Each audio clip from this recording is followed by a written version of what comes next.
Now, the other thing I do want to talk about is Helldivers 2, because Helldivers 2, we know launched on Xbox. And by all accounts, all the numbers that did come out about Helldivers 2, the numbers shot up. Like, I think it went up from like 50,000 concurrent to 100,000, hundreds of thousands. I forget what the exact number was, but it landing on Xbox, it bringing in the Halo crossover content kind of revitalized this game. Not that 50,000 concurrent is bad. Like, it was still a pretty active game, but it really brought it back up to almost those launch numbers when it did launch on the PS5 and on the PC. And this to me is telling Sony, yeah, we got to put more games on Xbox because we're going to get a bunch of sales from it. But overall, we have some sales numbers as to where Helldivers 2 went in terms of ranking. And this is a huge, huge jump. You can tell just this launch on Xbox did a big number for them. So they say Helldivers 2 launch on Xbox culminated in a substantial uplift.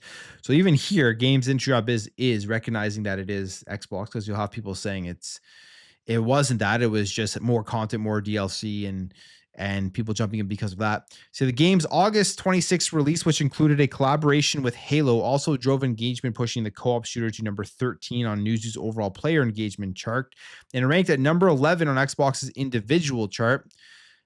And they have, so Battlefield 6 obviously was massive. It attracted like over 520,000 players for that beta, which is a game that is coming out in a month, right? So that's going to be a huge, huge release. We'll see how that does compete and compare to Call of Duty. And they say here that we take a look here at the charts for Helldivers 6 or Helldivers 6 for Helldivers 2. It jumped up from number 37. So top 20 games by revenue in the US, UK, Germany, France, Spain, and Italy for August 2025 across PC and console. So this is across both the ecosystem. It jumped up from number 37 all the way up to number 4. And this is a direct relation of it landing on Xbox. That's how it got up to this number. If it doesn't land on Xbox, even if they release new DLC of some sort or some new content of some sort, I highly doubt it jumps up from number 37 to number 4. It's probably mainly the people that were currently playing it just buying that additional content, and it stays exactly where it is. So this is a massive boost here. Clearly, Xbox gamers buy games, whether people want to admit it or not. Not that who cares how people spend their money, but we're seeing this, and I think we saw this happen when Xbox put their games on PlayStation. We were seeing Xbox games, aside from Gears Reloaded, which I predicted wasn't going to be on top of the charts at PlayStation. Doesn't surprise me at all.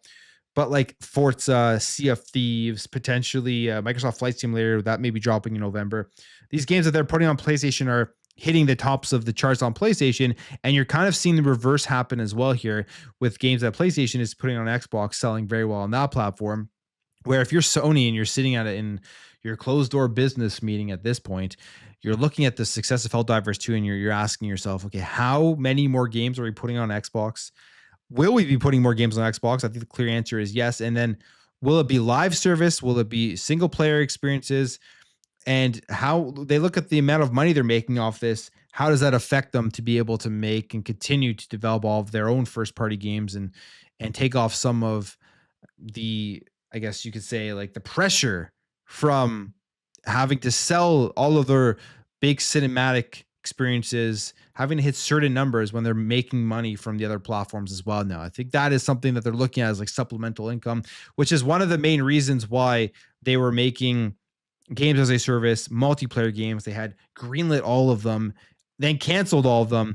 They originally greenlit them because they needed supplemental income. They needed more ongoing revenue to support the development of their Gods of War, their Last of Us. With those games failing at this point because they canceled most of them, and obviously Concord was one of the biggest failures ever in gaming. Who knows what's going to happen with Fair Games with a bunch of directors leaving, and even the original studio, Jade Raymond, she left. Who knows if that game's even going to come out? This is maybe their other pivot. Put more games on Xbox, put more games in other platforms so they can continue to make that money. I can absolutely see it happening.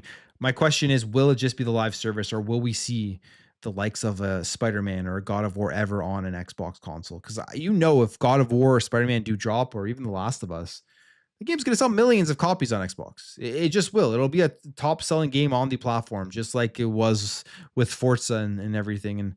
And people will be saying that Xbox gamers only buy PlayStation games. They'll have the same jokes back and forth, which who cares, because this is a good thing for everyone to be able to access it on their device. And if they don't do that, the reality is that PlayStation is probably looking at where Xbox is going with their strategy and thinking, yeah, I mean, it doesn't matter, because they're going to be able to access our games via Steam, and PlayStation in no way is ever going to take their games off of Steam.